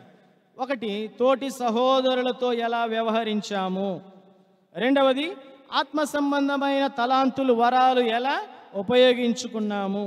3వది, నమ్మకత్వాన్ని బట్టి తీర్పు ఉంది. 4వది, మన సమయాన్ని బట్టి ఎలా సద్వినియోగం చేసుకున్నామో దాన్ని బట్టి. 5వది, శ్రమలను, శోధనలను మనం ఎలా ఎదుర్కొన్నామో దాన్ని బట్టి. 6వది, మన ధనం ఎలా ఉపయోగించాము. 7వది, దేవుని పరిచర్య చేస్తే పట్ల మన వైఖరి, దాన్ని బట్టి. 8వది, మన పందెములో ఎలా పరిగెత్తాము, ఎలా జీవించాము దాన్ని బట్టి. 9వది, యేసు ప్రభు కొరకు మనము ఎంతవరకు శ్రమపడ్డాము అనే దాన్ని బట్టి. 10వది, శుభప్రదమైన నిరీక్షణ కొరకు ఎలా ఎదురు చూచామో దాన్ని బట్టి. సంఘ పెద్దలు, సేవకులు ఎలా వారి యొక్క కర్తవ్యములను, బాధ్యతలను నెరవేర్చారు దాన్ని బట్టి లెక్క ఉంది, బహుమానం ఉంది. 12, మన యొక్క మాటలను బట్టి కూడా లెక్క చెప్పాలి. 13, రహస్య కార్యములను బట్టి కూడా లెక్క చెప్పాలి. కిరీటాలు 5 ఉన్నాయి, మనందరికీ తెలుసు. అన్న కూడా వాక్యంలో చెప్పారు. నీతి కిరీటం, జీవ కిరీటం, ఆనంద కిరీటం, మహిమ కిరీటం, అక్షయ కిరీటం ఎవరెవరికి ఇస్తారో అన్న చెప్పారు ఆ విషయాలన్నీ. కానీ ఇక్కడ ఇంకొన్ని విషయాలు నేను ఊరికే చెప్తాను చూడండి. నిత్య జీవం కూడా ఒక బహుమానమే మనకి. నిత్య జీవము కూడా ఒక బహుమానమే. ఎలా మనకు అర్థమవుతుందంటే, పేతురు యేసుప్రభుని అడిగాడు, ప్రభువా, మేము సమస్తమును విడిచిపెట్టి నిన్ను వెంబడించితిమి, మాకేమీ దొరుకునంటే ప్రభు అన్నాడు, మీరు నిత్య జీవము తీర్పు తీరుస్తారన్నాడు. నా నిమిత్తం విడిచిపెడితే 100 రెట్లు పొందుతారన్నారు. అంత మాత్రమే కాదు, మీరు నిత్య జీవం కూడా పొందుకుంటారు. నిత్య జీవం కూడా ఒక బహుమానమే. తర్వాత ప్రత్యేక స్థానాలు కూడా ప్రభు ఇస్తాడు. ప్రత్యేక స్థానాలు అంటే ప్రభు పక్షపాత. ఇది మనకు ఎలా అర్థమవుతుందంటే, యేసు ప్రభు దగ్గరికి సలోమి వచ్చి జబదేయి కుమారుల తల్లి అడుగుతుంది కదా, నీ కుడి వైపున ఒకడు, ఎడమ వైపున ఒకడు అన్నది కదా. స్థానాలు అన్నమాట. స్పెషల్ ప్లేసెస్ కూడా ఇస్తాడు దేవుడు. ఇప్పుడు పరలోకానికి వెళ్ళిన తర్వాత పౌలు గారిని నిన్ను ఒక ఘాటిన కడితే ఇంకేముంటుందండి? ఏమన్నా ఉంటుందా? పౌలు గారికి మనకి ఏమన్నా ఉందా? నక్కకు నాగలోకానికి ఉన్న తేడా అంటాం చూడండి. లోకంలో దేవుడు ఒక స్పెషల్ ఇస్తాడు, ఒక స్పెషల్ ఇస్తాడు. ఒక ఆయన సాక్ష్యం చెప్తున్నాడు. సాక్ష్యం చెప్తూ చెప్తూ ఆయన అన్నాడు, బాబు నువ్వు సాక్ష్యం చెప్తే బాగానే ఉంది, కానీ పరలోకానికి వెళ్ళిన తర్వాత ఇలా సాక్ష్యం చెప్పకరా బాబు అన్నాడు ఆయన. పరలోకంలో కూడా సాక్ష్యాలు చెప్పిస్తాడా ప్రభు? ఏమోలే, మనకు తెలియదు, కానీ ఊహ. మనందరం పరలోకంలో ఉన్నాం.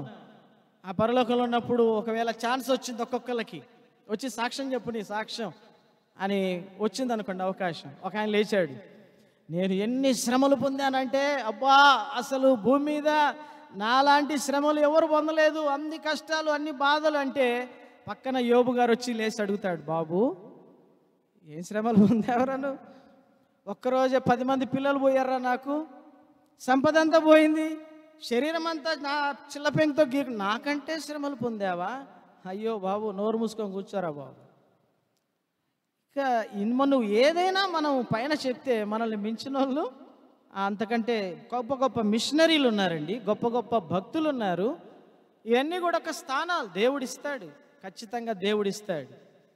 ఆ పాస్టర్ చనిపోయి పరలోకంలో నాకు పెద్ద ఇల్లు ఉంటుందని పోయాడంట. అక్కడికి పోతే ఆయనకు చిన్న ఇల్లే ఉందంట. వాళ్ళ సంఘంలో ఉన్న ఒక పేద ముసలామికి ఒక పెద్ద బిల్డింగ్ కనబడిందంట. ఇదొక కళ. కనబడేసరికి ఆయన అడిగాడంట ఆ దేవదూతని, ఏంటమ్మా?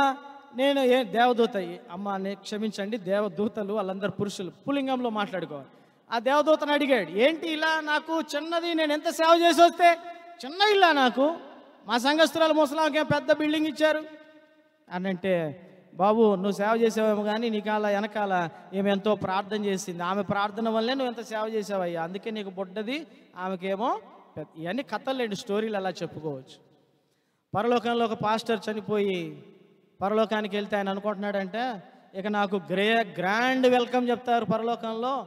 ఆ పేతురు ద్వారం దగ్గర నిలబడి దేవదూతలందరూ కూడా డ్రమ్ములు కొట్టుకుంటూ వాయిద్యాలు వాయిస్తూ పిల్లన గ్రోవులు ఊదుతూ అంతా హ్యాపీగా తీసుకెళ్తారు పరలోకానికి నన్ను అనుకొని పోయేసరికి అలానే పోయాడంట. అలానే పోతే అక్కడున్న దేవదూతలు, బాబు పక్క జరుగు కొంచెం, వెనకాల వేరే వాళ్ళు వస్తున్నారన్నారంట. ఏంటి నేను ఎంత సేవ చేసిన పాస్టర్ నన్ను పక్కకు వస్తున్నారు ఇలా అంటే, అప్పుడు అన్నారా బాబు వాళ్ళ వెనకాల వచ్చారు, వాళ్ళ వెనకాల వస్తుంటే వాళ్ళకు గ్రాండ్ వెల్కమ్ చెప్పి తీసుకెళ్ళిపోతున్నారంట.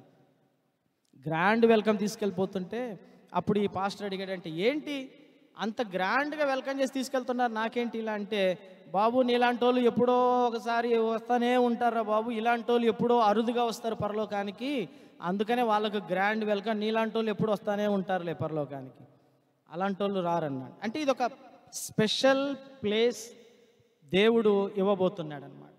ముందే చెప్పాను చూడండి, పౌలు గారికి మనకి ఒకటే ఉంటే ఇంకా పరలోకంలో దేవుడు పక్షపాతి అనుకోవచ్చు. మనం అనుకుంటాం దేవుడు పక్షపాతి కాదు కదా, అందరికి ఒకటే ఉంటుంది, కానీ లేదు లేదు, దేవుడు అన్నాడు కదా, ప్రభు అన్నాడు కదా, నా కుడి వైపున ఎవరో ఎడమ వైపున ఎవరో నా చిత్తం లేదు, దేవునికి తెలుసు అది అన్నాడు. అది ఈ బహుమానాలు.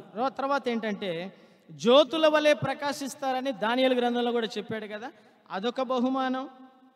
తర్వాత ఆయన సింహాసనం మీద కూర్చుండబెడతాడన్నాడు కదా, అది కూడా ప్రకటన గ్రంథం 3:21లో నేను అతడు కలిసి భోజనం చేస్తామన్నాడు కదా. తర్వాత ఆయనతో కూడా ఏలుదుము అన్నాడు. 1 కొరింథీ పత్రిక 6:2-3లో మనం ఏలుతామన్నాడు. ఇవన్నీ కూడా ఒక స్పెషల్ బహుమానాలు. నిత్య జీవం ఒక బహుమానం, ప్రత్యేక స్థానాలు ఒక బహుమానం, జ్యోతుల వలె ప్రకాశించడం ఒక బహుమానం, ఆయన సింహాసనం మీద కూర్చుండడం ఒక బహుమానం, ఆయనలో కూడా ఏలడం, ఆయనతో కూడా ఏలడం ఒక బహుమానం. మిగతా కిరీటాలు కూడా మనం చూస్తాం. సమయం అయిపోయింది, నేను ఒక 2 అన్న త్వరగా చెప్పేస్తాను, క్లోజ్ చేస్తాను. మిగతాది చూద్దాం. దేవుడు ఇంతవరకు మన కొరకు ఈ మాటలు దీవించిన కాక సమయం అయిపోయింది, ముగిద్దాం. అందరికి వందనాలండి.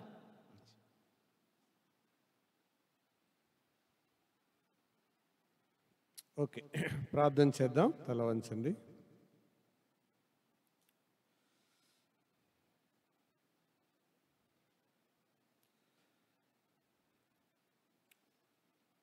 ఇప్పటి వరకు దేవుడు మన వినికిడిలోకి తీసుకొచ్చిన మాటలన్నీ వివేచనతో,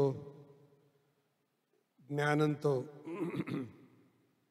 మనం ఆలోచించి నిజంగా క్రీస్తు న్యాయపీఠం ఎదుటే మనం బ్రతుకుతున్నామా, ఆయన న్యాయపీఠం ఎదుట మనం నిలబడాలి అని మనం ఆలోచన కలిగే జీవిస్తున్నామా?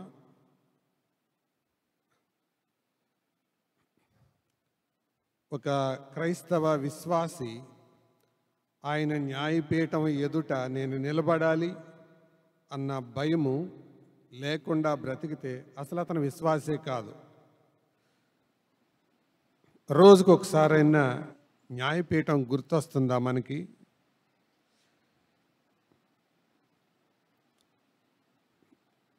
అదే అన్నారు ప్రకాష్ యస్సూడియన్ గారు, a Christian is one who lives in the light of బీమా.